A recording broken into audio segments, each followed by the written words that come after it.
Next chapter है 16वां chapter कर्णवेद। ठीक है ना, कर्णवेदन हम लोग कुमारव्रत में भी पढ़ते हैं, जब हम लोग संस्कार वहाँ पे हम लोग को पढ़ाया जाता है। तो याद रखिएगा, पहली बात तो किस महीने में कर्णवेदन करते हैं, तो एक बागभट का हमको याद रखना है कि 6वें 7वें या 8वें, क्या महीना या वर्ष? मंथ। महीना सर। और सूत्र पे क्या है, 6वें या 7वें महीने में आज उन्होंने शुक्ल पक्ष ऐड किया हुआ है। और दूसरी बात, कर्ण छेदन या कर्ण वेदन क्यों करते हैं? दो चीजें हैं, रक्षा के लिए और आभूषण निमित्त। सर अलंकार के लिए। तो ये रक्षा आभूषण निमित्तम, ये आपको याद रखना है। षष्ठे सप्तमे शुक्ल पक्ष, ये आपको याद रखना है। अगला है कि कहाँ पे करते हैं, तो दैवकृत छिद्र में करते हैं। तो ये दैवकृत छिद्र आपको यहाँ पे मिलेगा, और एक कफज लिंग नाच हम लोग उत्तर तंत्र में पढ़ेंगे नेत्र व्याधि में, तो वहां पे कफज लिंग नाच में भी दैवकृत छिद्र आएगा, है ना। तो कान का एक पार्ट होता है जहाँ पे, जिसको दैवकृत छिद्र कहते हैं, तो वहां पे कर्ण वेदन करना चाहिए। और एक चीज और बताया सुश्रुत ने कि वैद्य को चाहिए कि बाएं हाथ से कान को खींचे, कान को पकड़े, और दाहिने हाथ से वेदन करें। तो बाएं हाथ से उसको पकड़ेंगे कान को, और दाहिने हाथ से जो है वहां पे छिद्र करते हैं। ठीक है ना।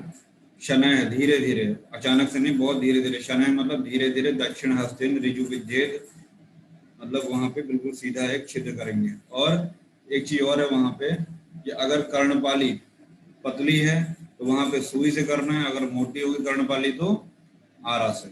हमने आपको जब पढ़ाया था पीछे, तो ब्रिकु आवे कोड बताया था, ब्रिहिमुख, है ना, ऐसा बताया था।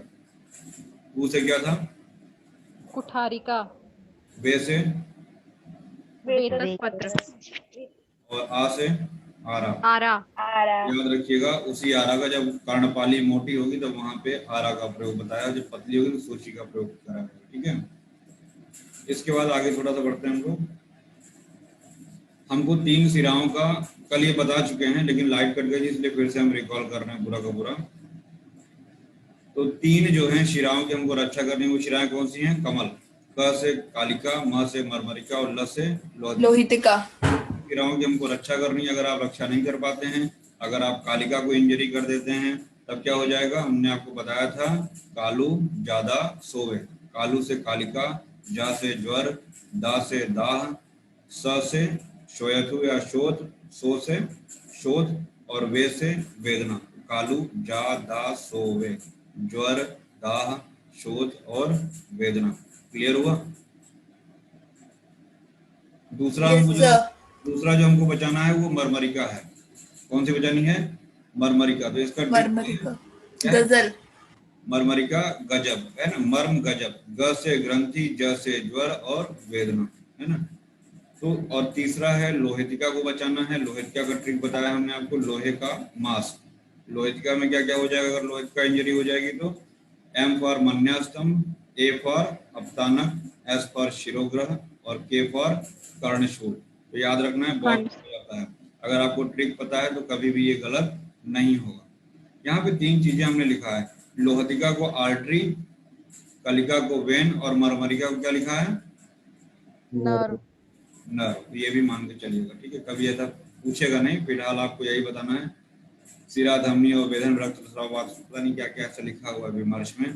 आपको सिर्फ इतना याद रखना है कि 3 शिराएं हैं, क्योंकि वहां विद्धात सिरास लिखा हुआ है, लिखा है ना, तत्राज्ञेन यदृक छया विद्धात सिरास। तो आपको इन तीनों को क्या मान के चलना है?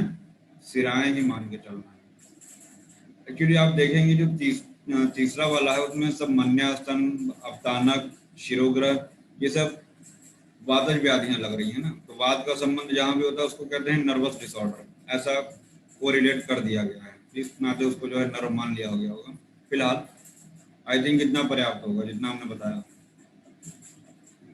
समझ में आया?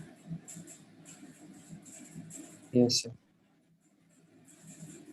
कर्णवेदन करने के बाद हमको क्या करना है? आम तैल से, कच्चे तेल से, अगर तेल नहीं लिखा है किसका तेल, तो तिल तेल ही लेंगे। तो आम तेल से परिसेचन करेंगे उसका विद्ध क्षेत्र का। और एक सर त्रयाच्य 3 दिन पर वहां पे क्या करेंगे? उत्तरोत्तर मोटी प्रविष्ट कर आम जल से। यहाँ पे उत्तरोत्तर का मतलब क्या होता है कि एक एक दिन बाद उसको मोटा करते हुए चले जाएंगे। 3 दिन तक करना है ना, जैसे आज पतला है, कल थोड़ा सा मोटा करेंगे और अगले दिन थोड़ा सा और मोटा करेंगे। समझ में आई बात? Yes sir. यहाँ पे उत्तरोत्तर का मतलब यही होगा कि त्रयहाच वर्ती स्थूलतराम दद्यात् परिशकम तमेव, तो उत्तरोत्तर उसको जो है आपको धीरे धीरे मोटा करते चले जाना है, ऐसा यहाँ पे कहा है। तो फिलहाल आम तैल और त्रयहात इसको आपको याद रखना है, ठीक है। सबसे खुरापाती था ये हमने बताया था कि इस चैप्टर का सबसे टिपिकल लगता है, लेकिन अगर आपने इसको ढंग से पढ़ लिया तो आपको याद हो जाएगा, ठीक है। तो 15 प्रकार के कर्ण संधान की विधियां बताई हैं, इसमें साध्य कितनी है? 5 5 सर 5 सर 10 साध्य हैं सर। हाँ सर 5 5 असाध्य हैं। 10 साध्य है, 5 असाध्य है, सर ठीक 10 है? साध्य तो असाध्य वाले को याद करना बहुत आसान है, लास्ट के 5 है, जिसका ट्रिक क्या बताया था? सही वय का। त से संक्षिप्त, ही से हीन कर्ण, व से वल्लीकर्ण, य से यष्टिकर्ण और का से काकोष्ठ, ठीक। ये जो लास्ट के 5 है सही वय का, या आपके असाध्य कर्णपाली जो कर्ण संधान की विधियां हैं। और इसके बाद जो 10 साध्य है उसको याद करने का हमने जो बताया था कल, फिर से मैं फास्ट रिवीजन कर रहा हूँ, कैच करिएगा, ठीक है। हमने बताया था अगर पृथु है तो वो क्या हो जाएगा? नेमि संधान। नेमी संधान। पृथु नेमि संधान। अगर वृत्त है तो उत्पल। उत्पल वेद है। बताया था वृत्त मतलब मोटा जो गोल मटोल होता है उसको वृत्त बोलते हैं। उत्पल दत्त का एक गोलमाल पिक्चर जो पुरानी वाली आई थी उसका हमने आपको एग्जाम्पल बताया था, उसमें उत्पल दत्त है, तो वो उत्पल वृत्त, ठीक है ना। तो वृत्त जहाँ पे आया है, देखिए पृथु के साथ आयत और सम उभय पाली नेमि संधानक में है, और वृत्त आयत सम उभय पाली उत्पल वेदक में। तो डिफरेंस खाली पृथु और वृत्त का है। ह्रस्व जहाँ होता है, हमने आपको कल बताया था, छोटे लोग को क्या बोलते हैं हम लोग अक्सर? उल्लू। ह्रस्व जहाँ पे है उसको क्या बोल रही है? वल्लूरक। याद रखिएगा वृत्त वहां भी है लेकिन ह्रस्व से उसको हम पकड़ेंगे, ठीक है। वृत्त वहां भी है लेकिन उसको हम ह्रस्व से कैच करेंगे, ह्रस्व वाला वल्लूरक है। इसके बाद है, हमने आपको बताया था क्या? आसाराम कपाट के अंदर। तो आसंगिम क्या है? अंदर की कर्णपाली कैसी होगी? दीर्घ होगी सर बड़ी होगी, ठीक है। और इसी का उल्टा क्या हो जाएगा? गंडकर्ण। ये बाहर की जो कर्णपाली बड़ी होगा। तो याद करने का क्या होता है? आसाराम कपाट के अंदर, गुंडे बाहर, यानी बाहर वाली बड़ी होगी तो वो गंडकर्ण हो जाएगा। उसको डिकोड करना भी सीखो, पता चला फार्मूला तो याद रह गया, काहे के लिए बनाया था यही नहीं आता। ऐसा भी होता है एग्जाम में, अक्सर होता है। तो आसाराम मतलब आसंगिम, कपाट के अंदर मतलब आभ्यंतर, अंदर मतलब आभ्यंतर वाली कर्णपाली बड़ी है, और गुंडे बाहर मतलब बाह्य दीर्घपाली, बाहर की जो पाली है वो बड़ी है, ये गंडकर्ण हो गया। आसंगिम के साथ क्या याद करने के लिए हमने बताया था कल? कपाट संधि। कपाट संधि। कपाट संधि। Confirm? Yes Yes, sir. sir. आसंगिम कपाट संधि और गंडकर्ण के साथ अर्ध कपाट। अर्ध कपाट संधि। अर्ध कपाट संधि। समझ में आया? वही चीज वहां पे लिखा है, लेकिन वहां पे जो है आसंगिम में बड़े वाले को तो बताया लेकिन छोटे वाले को नहीं बताया। अगर हम यहाँ पे बात करें कपाट संधि में, तो एक को बड़ा बता दिया, किसको? अंदर वाले को अभ्यंतर। बड़ा बता दिया, दूसरे वाले को छोटा बता दिया, एंड वाइस वर्सा, ठीक है। समझ में आया? यस क्षीण सर। पुत्रिका किसमें आया है? निर्वेदिम में। निर्वेदिक। निर्वेदिम में क्षीण पुत्रिका। व्यायोजिम, हमने व्यायोजिम को पकड़ने के लिए, कैच करने के लिए आपको क्या बताया था? व्यायाम। व्यायाम करते हैं। जो मोटा रहेगा वो क्या करेगा? व्यायाम नहीं करेगा, ठीक है। तो याद रखिएगा स्थूल अणु व्यायोजिम, ठीक है। तो इस तरीके से आप बना लीजिएगा। आई थिंक सब हो गया। एक आहार है बच गया, है ना? अपाली। अपाली क्या हो गया? आहार। कोई बचा है? नहीं सर, हो गया सर, हो गया। 10 हो गए। तो साध्य वाला ही पूछा जाता है ज्यादातर, और असाध्य वाले का केवल आपको नाम रटना होगा, ठीक है। तो सही वाय का याद रखिएगा। बहुत से लोग के ऊपर से चला गया होगा, उन्हीं के ऊपर से गया होगा जिन्होंने कल क्लास नहीं की होगी।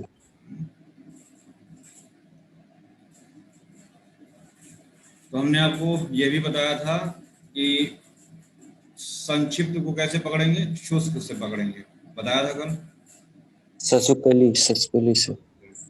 और हीन कर्ण को क्षीण मान से पकड़ेंगे। देखिए सब में लिखा हुआ है। वल्ली को तनु से पकड़ेंगे, वल्ली तनु, तो सबका एक एक बना लीजिए।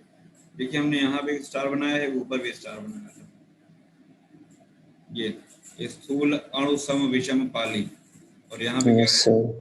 तनु विषम अल्प पाली। यहाँ पे तनु है, वहां पे क्या था? स्थूल था। तो तनु जहाँ पे है वो क्या हो जाएगा? वल्लीकरण हो जाएगा। वल्लीकरण। और जहाँ पे स्थूल है वो व्यायोजिम हो व्योज। जाएगा। विषम दोनों जगह पे है। ठीक है, समझ में आया? Yes sir. शोणित जहाँ पे आया है वो काकौष्ठक है। काकौष्ठक में शोणित शब्द आया होगा। और यष्टिकर्ण में क्या आया है? ग्रथित मांस। ग्रथित मांस। क्षीण मांस जो है हीन कर्ण में आया है, और ग्रथित मांस जो है आपका यष्टिकर्ण में आया है। इस तरीके से आप एक एक शब्द पकड़ेंगे। आपको वहां पे श्लोक लिखा रहेगा, 4 ऑप्शन रहेंगे, कैश करना रहेगा। ऑप्शन इन्हीं 15 में से रहेगा। ठीक है, मिलते जुलते यहीं से रहेंगे। ऐसा नहीं कि यहाँ का क्वेश्चन रहे एक ऑप्शन दूसरे जगह का रहे, सब यहीं का रहेगा कंफ्यूज करने के लिए। बस हमको कैश करना है कि कहाँ का है ये, कौन सा इसका सही आंसर है। ठीक है, तो इसको अपने से बनाइएगा। यदि किसी मनुष्य के पाली ना हो, यानी कि अपाली, तो शास्त्रज्ञ वैद्य गंड प्रदेश कपोल से जीवित तथा कुछ संबंध रखे हुए मांस को लेकर उसकी कर्णपाली बनावे। कहीं ना कहीं ये प्लास्टिक सर्जरी की तरफ इंडिकेट कर रहा है। समझ में आ रहा है कि नहीं? प्लास्टिक सर्जरी में यस सर। कहीं और की स्किन लेके हम उसको कहीं और प्लांट करते हैं, ऐसा ही होता है। यस सर, स्किन ग्राफ्टिंग में। रेक्सोप्लास्टिक ऑपरेशन है ना। ये प्लास्टिक सर्जरी की बात यहीं पे सुश्रुत ने की है। याद रखिएगा 16वां श्लोक इसीलिए इंपॉर्टेंट है। इसमें अगर पूछा जाएगा तो आपसे यही पूछा जाएगा, अगर पाली नहीं है तो कहाँ का लेंगे? गंड प्रदेश का लेंगे। ठीक है ना, गंड प्रदेश से कर्णपाली बनाएंगे। इसके बाद परेशान बिल्कुल नहीं होना है, सब टिप पे रटवाऊंगा। सर एक छूट गया सर, 13वां वाला। कौन सा? दोनों पाली नहीं होती है। यही है सर, इसका हिंदी यही। यस से पाली द्वयामते। जिस मनुष्य के कान में दोनों पाली ना हो उसके कर्ण पीठ के मध्य के समान स्थान में वेदन करके वर्धन करना चाहिए। कुछ खास नहीं है बच्चा ये। इसमें प्लास्टिक सर्जरी नहीं, प्लास्टिक सर्जरी वाला जो आपका 16वां ही है। ठीक है, ओके सर। इसके बाद पहले हिंदी में बताएंगे तब हम श्लोक में आते हैं। लिखा हुआ है, उपर्युक्त बंधनों में से किसी एक बंधन को करने की इच्छा वाला वैद्य सर्जन प्रथम अग्रोपहरणी अध्याय, कौन सा चैप्टर था ये? 5th chapter. 5वां चैप्टर। ठीक है, तो अग्रोपहरणी चैप्टर में जो हम लोगों ने सामग्री वगैरह पढ़ा था, वहां पे जाइए। वहां पे जो जो बातें कही गई हैं वो सब पहले अरेंज कर लिए, सारी चीजें रख लीजिए। क्या क्या रखनी है? सुरामंड, दुग्ध, जल, कांजी और टूटे फुटे मिट्टी के बर्तन का महीन चूर्ण पास में रखें। स्त्री पुरुष जो हो उसके सिर के बालों को ठीक तरह से पीछे की ओर बांध कर हल्का भोजन कराएं। ठीक है ना। लघु भुक्तवंतम, मिला? लघु भुक्त कैसा कराएंगे भोजन? कर्ण संधान के पहले लघु भोजन। लघु। जाहिर सी बात है बालों से अवरोध होगा, दिक्कत होगी, इसलिए बालों को बांध के पीछे कर देना, केश को पीछे कर देना है बांध के। ठीक है, हल्का उपचारक या उसके बंधुओं द्वारा पकड़वाकर जो बंधन लगाना हो उसका निश्चय करके छेदन, वेदन, लेखन, वेदन इनमें से जो उचित क्रिया हो उसे करके कान के रक्त को देखकर निर्णय करेंगे यह दूषित रक्त या अदूषित है। यदि वायु से दूषित, अगर देखिए वहां से वेदन किया, अब वेदन करने पे रक्त निकलेगा, तो आपको उस रक्त को देख के पता करना है कि वात से दूषित रक्त है कि पित्त से कि कफ से दूषित, और यही पूछा जाता है। समझ में आया? इस 17वें श्लोक में क्या पूछा जाएगा आपसे? कर्ण संधान या वेदन की बात अगर हम करें, कर्ण वेदन करने पे जो ब्लड निकल रहा है वो ब्लड को देख के आपको ये पता लगाना है कि वातज है कि पित्तज है या कफ दोष से दूषित है। ठीक है, तो याद रखिएगा वायु से दूषित अगर है तो कांजी और गर्म जल से, पित्त से दूषित रक्त है तो ठंडे पानी दूध से, कफ से दूषित तो श्रवण प्रक्षालन करना है। अब यहाँ पे ये नहीं दिखाया है कि वात से दूषित है, पित्त से, कफ से, वो आपको अपने से पता लगाना पड़ेगा। कैसे पता लगाएंगे, पढ़ाया है मैंने। Yes sir. रक्त को पहचानने का भी वात से है कि पित्त से, कफ से, उसको पहचानने का कुछ पढ़ाया है। Yes sir. कृष्ण सर, वर्ण last का up. होगा Yes, और sir. शीघ्र ये होगा। पढ़ चुके हैं, अब उसका वर्ण भी बताया था, सारी चीजें आप सर पित्तवर्ण. Yes, sir. पहचानेंगे। अगर वात से दूषित रक्त है तो कांजी और अस्कंदी. पित्त से दूषित अगर रक्त है तो शीतल जल से या क्षीर से, और कफ से दूषित है तो सुरामंड और उष्ण जल से कानों को प्रक्षालन करना है और लेखन कर्म यानी स्क्रैपिंग करना है। कर्ण संधि को न ऊंचे न नीचे और न विषम रखकर रक्त श्रुति के बंद होने पर संधान कर देना चाहिए। कुल मिला के ब्लीडिंग को रोकना है। ठीक है, दूसरा इंपॉर्टेंट है मधु घृतेन, इसके पश्चात शहद और घृत लगाकर वहां पे पीछू लगाना चाहिए। पीछू के बारे में बता चुके हैं। याद करने का ट्रिक हुआ कि वात, पित्त और कफ, इसमें क्या करना है, हमने लिखा है कदम, मिला, कदम लिखा है ना मैंने। Yes sir. तो वात में क से कांजी, पित्त में द से दूध, म से, कफ में म से क्या हो गया, मंड। नहीं समझे? यस सर, समझ गए। दो जगह उष्ण जल है, किसमें किसमें, पहले में और तीसरे में। भैया पित्त तो वैसे गर्म Yes, sir. होता है, तो उसमें कैसा देंगे, ठंडे पानी से। ठंड. ठीक है, तो अंडरस्टूड है। पानी तीनों में है, दो जगह गर्म पानी है, एक में ठंडा पानी है। बाकी कैसे याद करेंगे, ट्रिक क्या है उसका, कदम। क से क्या हुआ, कांजी। द से सर कांजी। दुग्ध. दुग्ध। म से मंड। मंड। मंड. आगे बढ़िए। पता नहीं तुम लोग निशान लगा भी रहे हो कि नहीं, किताब पता नहीं कितने ऐसे भी होंगे बुक भी नहीं रखते होंगे। कर्ण का किसी के साथ विघटन, दिन में शयन, व्यायाम, अधिक भोजन, स्त्री संभोग, अग्नि या सूर्य का ताप तथा अधिक भाषण एवं अन्य प्रकार का परिश्रम, ये सब वर्जित है। ठीक है ना, उपरोक्त कार्य करने के पश्चात ये सभी कंट्राइंडिकेटेड हैं। ठीक है, समझे? Yes sir. Yes sir. अगर आपने कर्ण संधान किया है तो लीजिए, वहां पे दिन में सोना नहीं है ना, व्यायाम, बहुत ज्यादा भोजन, व्यवहार और अग्नि या सूर्य का ताप, इन सभी से बहुत ज्यादा बोलना भी नहीं चाहिए और बहुत ज्यादा परिश्रम नहीं करना चाहिए, श्रम भी बहुत ज्यादा नहीं करना चाहिए। याद रखिएगा इसको।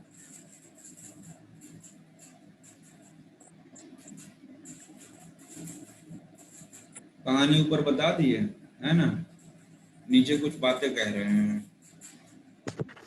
क्या कह रहे हैं, बंधन के समय यदि कर्णपाली से अशुद्ध रक्त निकलता हो या अधिक मात्रा में रक्त निकलता हो या रक्त बहुत कम निकलता हो, यानी अशुद्ध ज्यादा या कम, तो संधान नहीं करना चाहिए। ठीक है, क्योंकि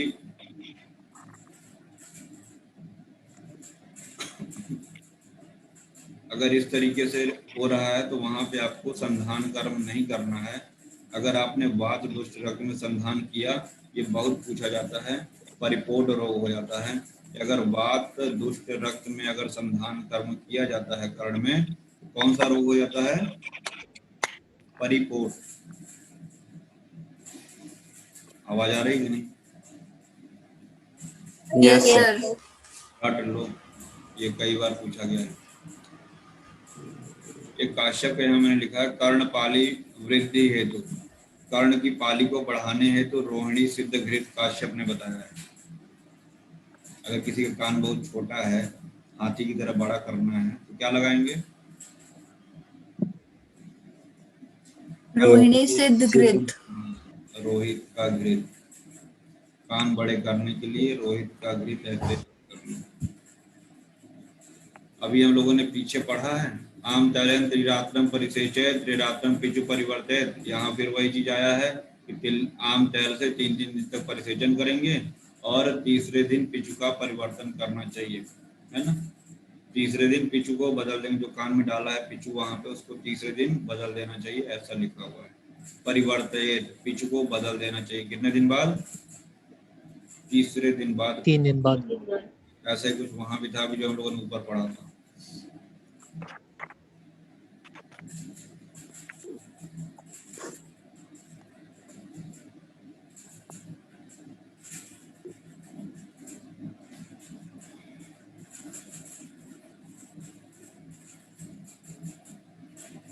ये इंपॉर्टेंट है, ये पूछा जाता है। जो लाल पेन से लिखा हुआ है ये दिख रहा है काश्यप का। Yes sir. असम्यक वेधन से 2 चीजें हो जाती हैं कॉम्प्लिकेशन, आमच्छेद और कुवेद्य। काश्यप ने बताया है कि असम्यक वेधन से अगर सही जगह पे वेधन नहीं हुआ तो आमच्छेद हो जाएगा और आमच्छेद और कुवेद्य। अभी हम लोगों ने पढ़ा ऊपर काश्यप का ये था कि कौन सा घृत पढ़ा अभी? रोहिण्य सिद्ध रोहित घृत। कौन से गुण में पढ़ा है? कवच गुण। रोहिण्यादि घृत किस गुण में पढ़ा, कहीं और पढ़ा? गुण में पढ़े थे। पित्तज गुल में। कान के छिद्र को बढ़ाने के लिए लघु वर्धनक कोई ये इंस्ट्रूमेंट है, यंत्र है, उसका प्रयोग करते हैं, याद रखिएगा। कान के छिद्र को बड़ा करने के लिए जितना इंपॉर्टेंट था बच्चा हम सब बता चुके हैं। अब यहाँ पे कर्णपाली में होने वाले रोगों को बताएंगे। अभी हम लोगों ने ऊपर एक परिपोट पढ़ा था, परिपोट क्या था? सर वात दृष्टि वात दृष्टि रक्त अनुसंधान करने से। यहाँ पे कर्णपाली में होने वाले रोग को बता रहे हैं। मिथ्या आहार विहार से वात पित्त कफ कुपित हो जाएगा, या तो 2 दोष मिलकर कुपित हो जाएंगे, है ना। इस तरीके से वाग के कुपित होने पे विस्फोट होगा, स्पर्श ज्ञान का अभाव होगा, शोथ उत्पन्न होता है। पित्त से हो जाएगा दाह विस्फोट प्रादुर्भाव होगा, शोथ होगा और पाक होगा।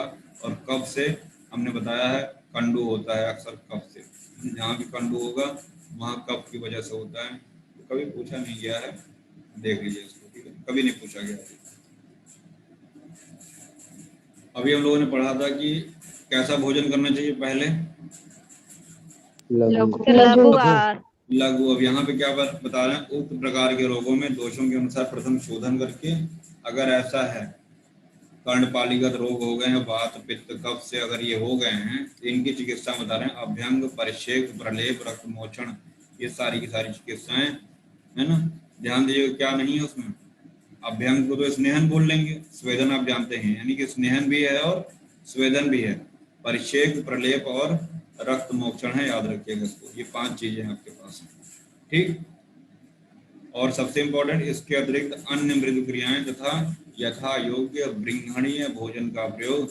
श्लोक में भी आया है कि बृंघणीय भोजन का प्रयोग करेंगे। यहाँ ये कई बार पूछा गया है कि कर्णपाली के उपद्रव, यही कंफ्यूजन होता है, ध्यान से सुनिएगा हमारी बात। कर्ण संध्यान की विधियां कितनी होती हैं? 15 कितने होते हैं?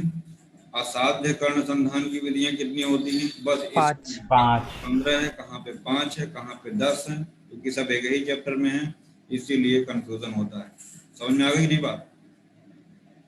अगर कर्णपाली के उपद्रव पूछेगा तो पहला ये ऑप्शन वहां लिखा रहेगा 15, ठीक है। और आपका दिमाग चला जाएगा किस पे? 15 में। तो ध्यान दीजिएगा, देखिएगा पहले क्वेश्चन क्या पूछ रहा है।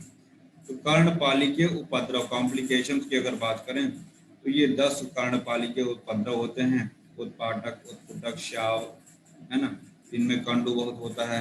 अवमंत, सकंडुक, ग्रंथिक, जम्बुल, श्रावित, दाहवान, ये सभी 10 जो है पाली युक्त उपद्रव हैं। नाम अगर याद हो जाए तो रट लीजिए, नहीं तो बस खाली इतना याद रखिएगा कि कर्णपालीगत उपद्रव कितने होते हैं, 10।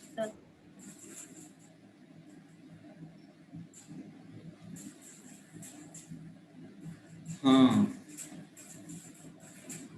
तैयार हो भैया? एक्टिव हो सब लोग?